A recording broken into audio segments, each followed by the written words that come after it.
Yeah, something's flooding, so it's from that area. Like the reservoir. Yeah. That's that is not Bye-bye! Yes! The black box! It comes, another one's coming down!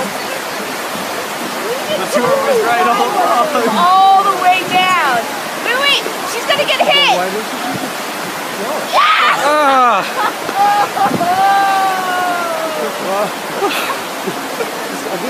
Is she gonna... I don't know, man. Dude, where's she going? Is somebody gonna say, wait, should we... Because, like, where's the water?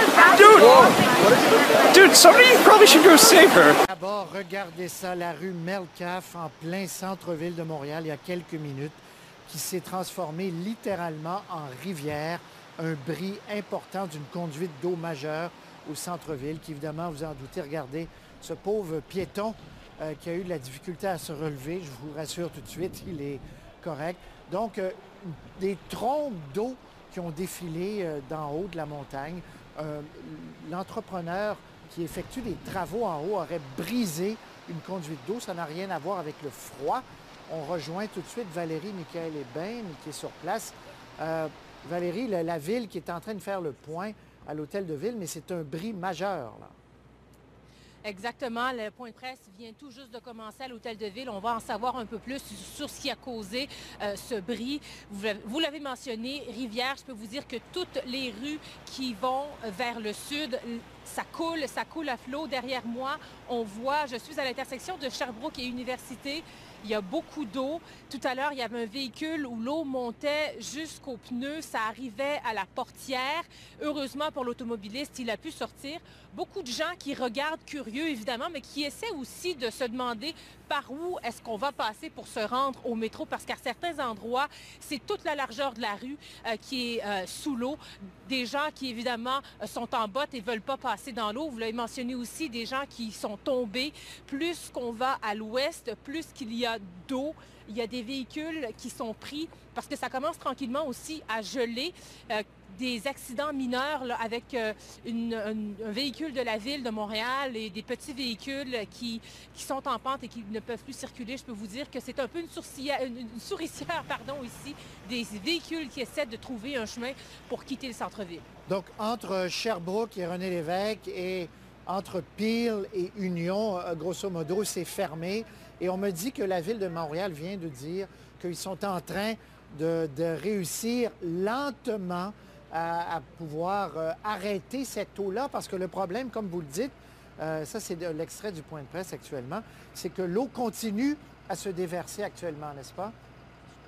Exactement. On la voit. C'est sûr qu'il fait un peu noir, là, ça coule. Ici, c'est un peu moins rapide que tout à l'heure, mais on dirait un débit d'une rivière. On a vu beaucoup de pompiers passer, beaucoup de policiers aussi qui sont là à essayer de limiter un peu les dégâts, mais je peux vous dire que c'est pas facile, ça ne semble pas facile du tout.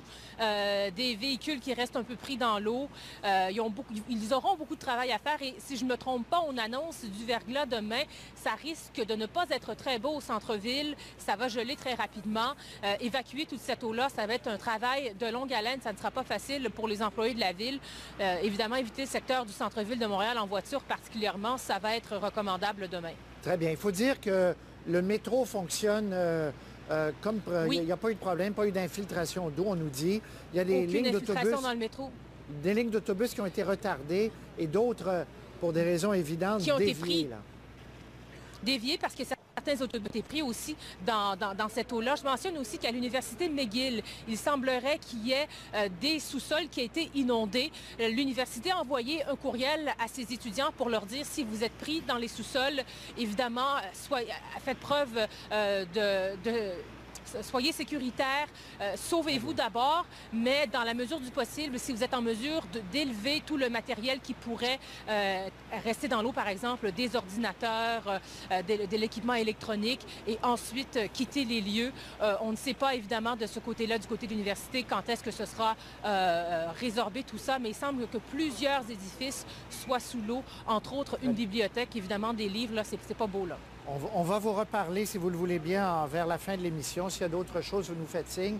Je rappelle aux gens donc, que la ville vient de confirmer qu'on est en train, lentement mais sûrement, nous dit-on, on verra, de pouvoir colmater cette fuite qui a été occasionné par un bris. C'est un entrepreneur. Il y a des travaux un peu plus au nord, donc un entrepreneur qui aurait percé accidentellement une conduite, et inutile de vous dire, une conduite importante d'eau en plein centre-ville. Merci Valérie, à plus tard. À tout à l'heure.